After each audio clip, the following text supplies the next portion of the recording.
I was 17 when the kingdom died, not with a war horn or a siege tower, not with the clatter of an army at the gates.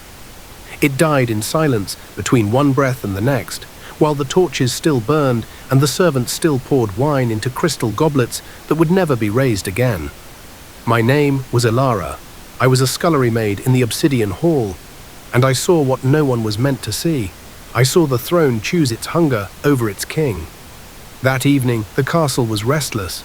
The king had not left his chambers in 3 days. The whispers from the throne room had grown so loud that even the guards in the outer corridors pressed their hands to their ears. Lord Commander Vael walked the halls with a face like carved stone, his hand never leaving his sword. I was in the gallery above the throne room, polishing the obsidian balustrade, a task no one had asked me to do, but I had learned that invisibility was a servant's greatest weapon. I saw Vael enter alone. I saw him kneel before the throne as he had done 1,000 times before. But this time, when he rose, his sword was in his hand. The king did not fight. He looked at Vael with something almost like relief, as if he had been waiting for this moment, expecting it, perhaps even inviting it.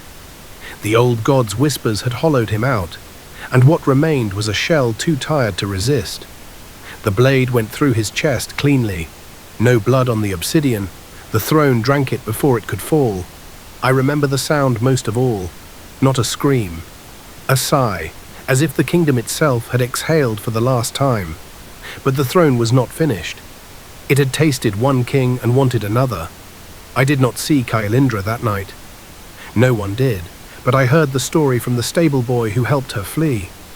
She was in her chambers when the guards came for her, not Vael's men, but the throne's.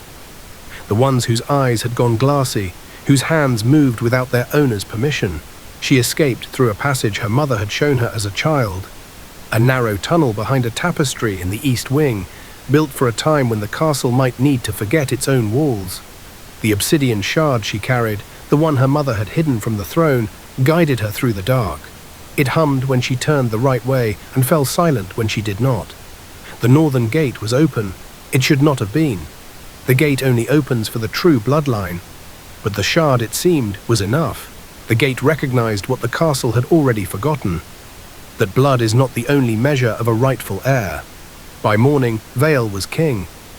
The courtiers knelt without question. They had seen the body, they had seen the bloodless wound, and they understood that the throne had made its choice. To resist was to join the king in the crypt. But I saw what they did not. I saw Vael sit upon the obsidian, and I saw his face change. Not in the moment of coronation, but in the silence that followed when the cheers died and the courtiers filed out. His eyes went distant, his hands began to tremble. The whispers had found a new home.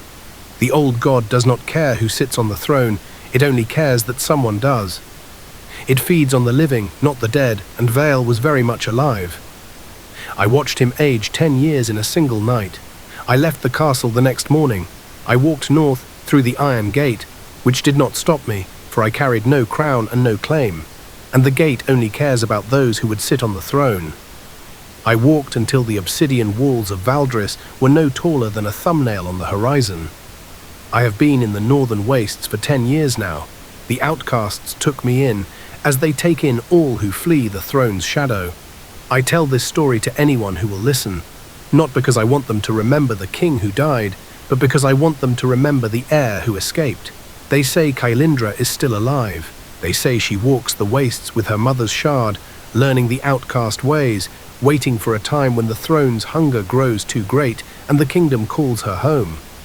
I do not know if the stories are true, but I know this: the Obsidian Throne remembers every king who ever sat upon it, and it has not forgotten the one who got away.